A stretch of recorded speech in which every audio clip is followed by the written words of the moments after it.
పేరు కె ఈశ్వర్ అప్పలస్వామి అండి. నేను ఏప్రిల్‌లో ఫేస్‌బుక్‌లో ఒక ఆన్‌లైన్ ట్రేడింగ్ లింక్ చూసి దాంట్లో క్లిక్ చేసి వాట్సాప్‌లో జాయిన్ అయ్యి ట్రేడింగ్‌లో డబ్బులు ఇన్వెస్ట్ చేశాను. అట్లా ఒక 1 మంత్ చాలా అమౌంట్ ఇన్వెస్ట్ చేసిన తర్వాత అది ఫేక్ అని తెలిసింది. తెలిసిన తర్వాత ఇమ్మీడియట్‌గా నేను సైబర్ క్రైమ్ వాళ్ళని కాంటాక్ట్ చేసి 1930 కంప్లైంట్ చేయంగానే వాళ్ళు చాలా వరకు అమౌంట్ హోల్డ్ చేసి ఈ రోజున నాకు విశాఖపట్నం సిపి పోలీస్ వారు నా అమౌంట్ ఇప్పించారు. సో విశాఖపట్నం సిపి గారికి, సిటీ పోలీస్ వారికి నా ధన్యవాదాలు. Thank you. Good afternoon, everybody. Today I got a confirmation from the city police that I would be recovering my fraudulent bank transaction with a total amount of 1 lakh. So what happened is I got a call.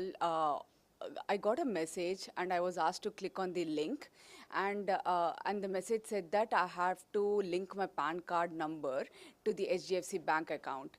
And when I did it, I instantly got a call from somebody and saying that he's an HDFC manager, and he asked me to do this whole process of linking the transaction, like the bank PAN card number to the bank account.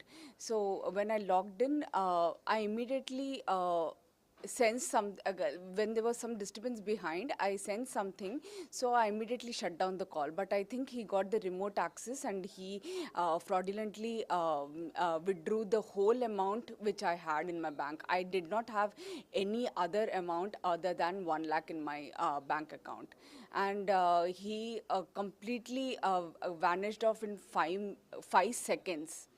Within 5 seconds of the call, the whole money of 1 lakh got vanished from my account. So immediately I rushed to the HDFC bank, and then I rushed to the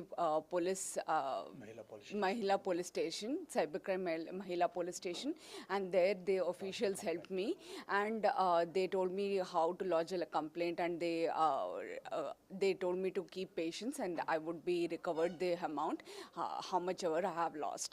So I would like to thank the police department, Vizag City Police Department, and CP for the CP sir for all this efforts to recover the amount. నా పేరు మాదిరెడ్డి రఘునాథ్ రెడ్డి.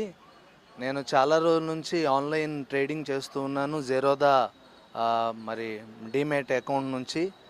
మరి అలాగ నేను trading చేస్తూ ఉండగా ఇటీవల ఒక 3 నెలల క్రితం నాకు వాట్సాప్ ద్వారా ఒక మెసేజ్ వచ్చింది. మా ద్వారా మీరు ప్రైవేట్ ఈక్విటీ ఫండ్లో ట్రేడ్ చేస్తే ఊహించిన లాభాలు చూపిస్తామని చెప్పి నమ్మబలికి కొద్ది అమౌంట్ ముందు జాయిన్ చేయడం జరిగింది. వాళ్ళు చాలా ఊహించని లాభాలు చూపించడం జరిగింది. ఆ తర్వాత మొదట్లో కొద్ది అమౌంట్ 20,000 1,00,000 నేను విత్డ్రా చేస్తే ముందు పంపించారు. తర్వాత దాదాపుగా మరి 47 లక్షల దాకా వాళ్ళు అమౌంట్ నా ద్వారా ఇన్వెస్ట్ చేయించి తర్వాత ఇది మీరు దానికి 8 కోట్ల ప్రాఫిట్ చూపించి మీరు మళ్ళీ దాన్ని రిలీజ్ చేయాలంటే మీరు ఇంత కట్టాలని చేయడం జరిగింది. అప్పుడు నేను అది చాలా ఆన్లైన్ ఫ్రాడ్ అని తెలుసుకొని మరి Visakhapatnam cyber crime police station ఆశ్రయం జరిగింది.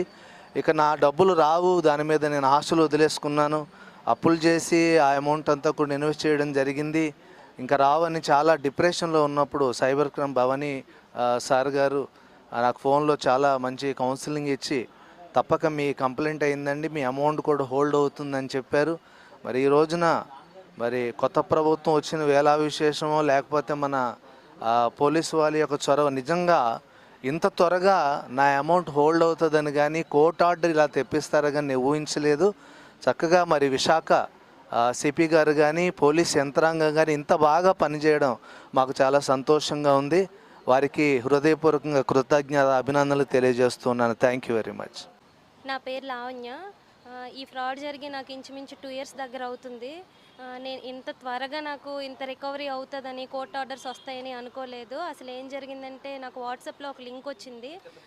వెంటనే వాట్సాప్లో నేను కన్సల్ట్ అవ్వగానే మీకు ఇలా లైక్ షేర్ చేస్తే డబ్బులు వస్తాయని చెప్పి వాళ్ళు తక్కువ అమౌంట్తో స్టార్ట్ చేశారు. ఆ తర్వాత దీన్ని టెలిగ్రామ్కి మళ్ళించారు. ఎప్పుడు టెలిగ్రామ్ ఒక ఫ్రాడ్ యాప్ అని మాకు అప్పటి వరకు తెలుసుకోలేకపోయాము. నేను టెలిగ్రామ్లో అప్రోచ్ అవ్వగానే ఫస్ట్ మా హస్బెండ్ అప్రోచ్ అవ్వగానే నేను కూడా తనకు అడ్డు చెప్పలేదు. ఇద్దరం కలిసి సరే మాకు ఒక 4000 5000 వచ్చింది, ఇంకా వస్తుందేమో మా అలాగే అందరూ ఇలానే చేస్తున్నారు, వస్తుందేమో నేను ఇంకా మేము కూర్చొని ట్రై చేసాము. 2 lakhs 3 lakhs అయ్యింది. ఇంకా మేము భయపడిపోయామన్నమాట. మీకు ఈ 2 lakhs కావాలంటే ఇంత కట్టండి అంత కట్టండి ఇంకా మీకు రావాలని చెప్పి మమ్మల్ని 14 lakhs వరకు తీసుకెళ్లారు. తీరా 14 lakhs కట్టిన తర్వాత మీకు జిఎస్టీ ఉంటుందని చెప్పి పక్కా జిఎస్టీ ప్రూఫ్స్తో ఇండియన్ స్టాంప్స్తో పక్కా అసలు ఎవ్వరు పోలీసులు కూడా చూస్తే నిజమేనా అని ఆశ్చర్యపోయేలాగా పంపించారు మాకు. ఆ తర్వాత డబ్బులు అయిపోయి తీరా ఏంటి డబ్బులు అయిపోయిన తర్వాత ఇంకా మనకి అప్పుడు ఆలోచన వస్తుంది అనమాట, ఇది ఫ్రాడేనేమో అని. అప్పుడు నేను ఎండాడ సైబర్ స్టేషన్ని ఆశ్రయించాను. సార్ తీసుకున్నారు, నాకు మంచి కౌన్సిలింగ్ ఇచ్చారు. మేము చాలా డేలా పడిపోయాము.